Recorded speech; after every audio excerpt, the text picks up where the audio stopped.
Hello, everybody, and welcome to Live Talks with Hello. Knovo. Hi, I'm Jasmine Chu. I'm an advisor to Knovo, and I'm really excited to be here today.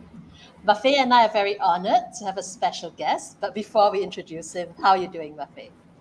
Oh, I'm so excited, to learn from this inspiring man, our coach who's a champion. I'm looking forward to this episode of Nova Talks. And great to finally meet you again, Jasmine. Looking forward to our chat today. Likewise, likewise. Excellent, excellent. So now we would like to introduce you to someone very inspirational. Coach Ian Chai is an 8-time debate champion and a coach at RedDot Academy. He's continuously on a mission to help others with critical thinking, communication, academic, and research skills, all while helping developing the confidence of his students. So, Mafe, shall we now invite Coach Ian to the show? Yes, of course. So let's welcome onto the show the amazing Coach Ian from Red Dot Academy. Hello there, Coach. Coach Hello, Ian, very everyone. happy that you can join us. And we are really excited to have you on the show and learn from you. So let's start off because I'm very curious. Tell us a little bit about yourself so that our viewers can get to know you. Hello, everybody. My name is Ian. I'm from Malaysia. Specifically, I'm from Sarawak. I came to Singapore a couple of years back, and I've been debating and debate coaching ever since. I started debating, how long has it been? 8 years ago. So I've been debating for about a decade now, and I've been debate coaching for about 4 years. 4 years now. I started coaching in Malaysia, but then I continued coaching in Singapore with Red Dot Academy. Fantastic. Wow. So, Ian, what motivated you to start coaching with Red Dot? I I've been coaching before in Malaysian schools, and in Malaysia, I could see the impacts of debating onto students.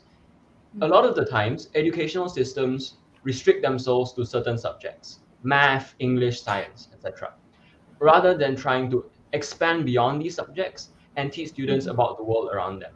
Debating forces students almost every week to deal with something new, whether it's the prospect of changing a particular government policy or challenging a preconceived notion that students and members of society might have.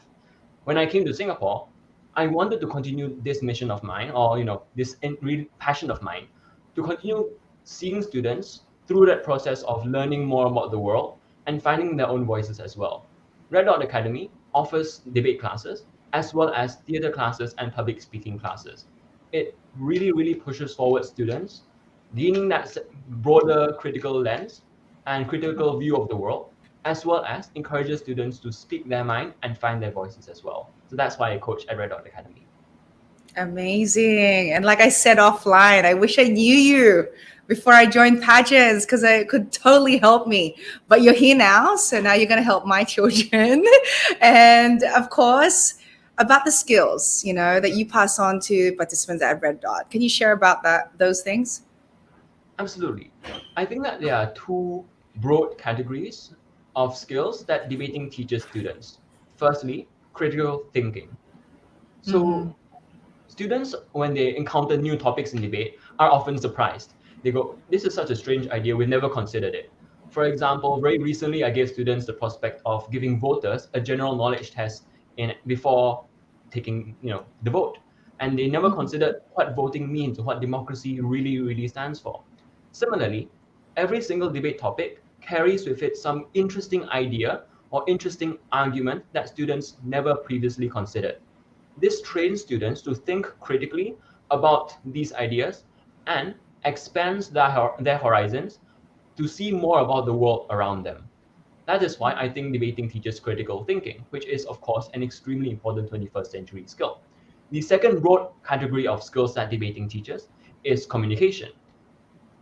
Often debaters will run into this problem of, in preparation time, whether that is the 1 hour preparation time or even the week leading to the debate, if it's a prepared motion, of having brilliant ideas that they research or that they find or that they've learned somewhere.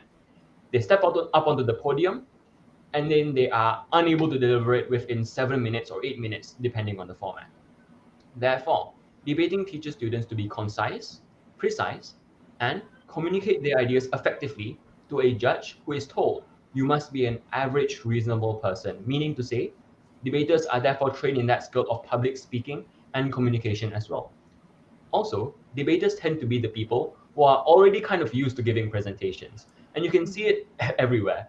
When it comes to, for example, classrooms, if a class has a debater in it, that debater is the one spurring on class discussions, for example. Or if a university group has a debater in that group, that debater is the one who goes, okay, I've got the slides ready, I can present.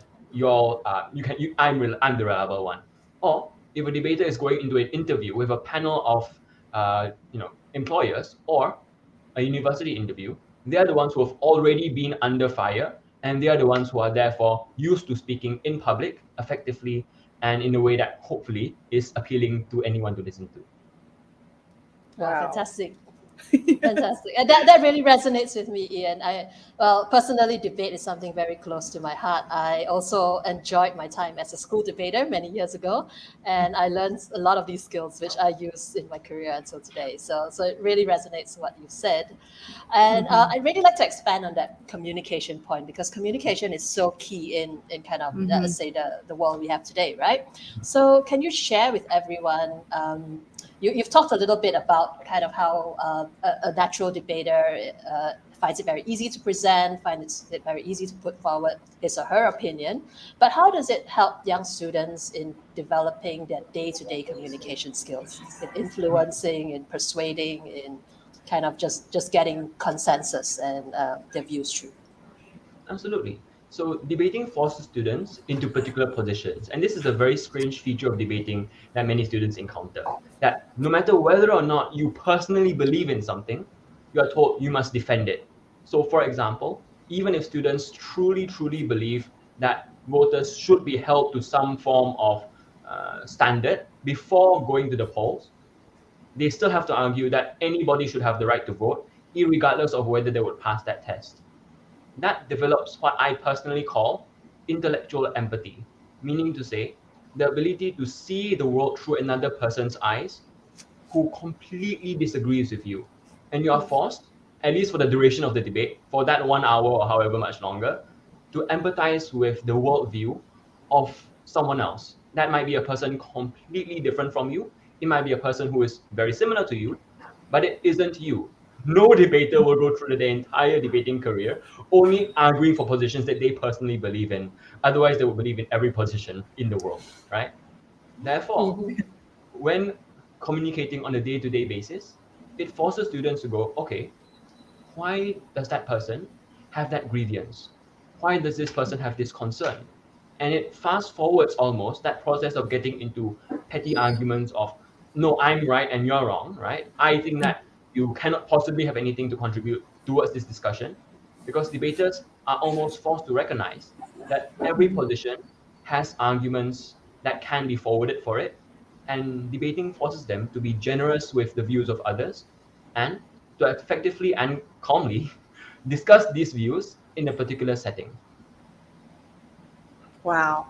I'm just like in awe. And, a part of the communication, I mean, earlier you said communication is key in the world that we have today, but it's also about listening, right? And thinking, critical thinking. So why is it important for young students? And how does debating train critical thinking? Yes. So debating trains both listening and critical thinking, right? So let's start with critical thinking. I think that education systems around the world are very strong in developing base skills. We want students who will be very capable of going into particular careers, whether it's a computer science oriented career, a law career, a mathematician, etc. However, there isn't really an education to be a well-rounded human being, or a person who is socially aware, or a person who is aware of social issues. There are some forms of that, for example, the A-levels general paper, but of course it is limited to 2 years and is purely written. However, competitive debate aims to push students to get that particular skill set. How do I mean by this? In a particular debate, you are always going to encounter arguments that you either do not expect or are forced to sort of think up for the other side. You are forced to break down these arguments for their key premises, meaning to say, what are the assumptions the argument makes, what would have to be true in order for that argument to be true, and why might that argument not be true at the end of the day. And it forces students to find real-world examples to support their claims. For example, a recent debate I was placed into was about whether or not the African Union should adopt a common currency. And this debate needed me to have lots of knowledge about common currencies, how they've worked in areas like Europe, for example, in terms of creating international unity, how they might work in Africa today, the developmental status of various states in Africa, etc. None of which is usually covered in many syllabi across the world, but it's critical knowledge for being able to be an educated human being about the sort of world we live in. Similarly, ideas like social change or social movements or governmental systems or contemporary social issues that syllabi cannot quite adapt to, but debaters and chief adjudication panels, meaning people who set motions in debate competitions, are always finely tuned into and always try to push debaters to learn about. Therefore, debate teaches students and sort of almost forces students to go out and read the news, because that might be the topic of the next debate. And as a coach, I personally make sure that it is the topic of the next debate that students go through. Therefore, debating teaches students a couple of things. Firstly, the ability to listen critically to arguments that might be made by people around them, by people trying to sell them ideas, which might or might not be good, or might not be positive or true. It forces students to generate arguments or to generate persuasive reasons why a particular stance might be positive or negative. And it forces students to learn about the world around them in a dynamic way that school often doesn't cover, but is incredibly incredibly valuable to be a holistic human being and to operate in the 21st century workplace as well. No, that's fantastic. And I totally agree with you, Ian. I think all those skills are very, very important and excellent to give to our young ones, right? And they can carry it with them for their entire lives. It's really, really valuable. I agree as well. Fantastic. Okay, let's switch gear a little bit and let me ask you, what can people expect from the RedDot Juniors Online Debate Competition 2021? What exactly is being planned here? So the RedDot Juniors Online Debating Championship competition is a 3-day tournament. It is a round-robin system tournament, meaning to say every debater who joins the tournament will have the chance to debate for the 5 rounds of the tournament. Each round is about an hour long. So each round will include 4-minute speeches in the World Schools Debating Championship format, which is the most common format for schools debating in the world. It includes a mix of prepared motions and impromptu motions. What I said earlier, therefore, about students going and learning about every topic under the sun and wanting to learn about these things will apply to this tournament.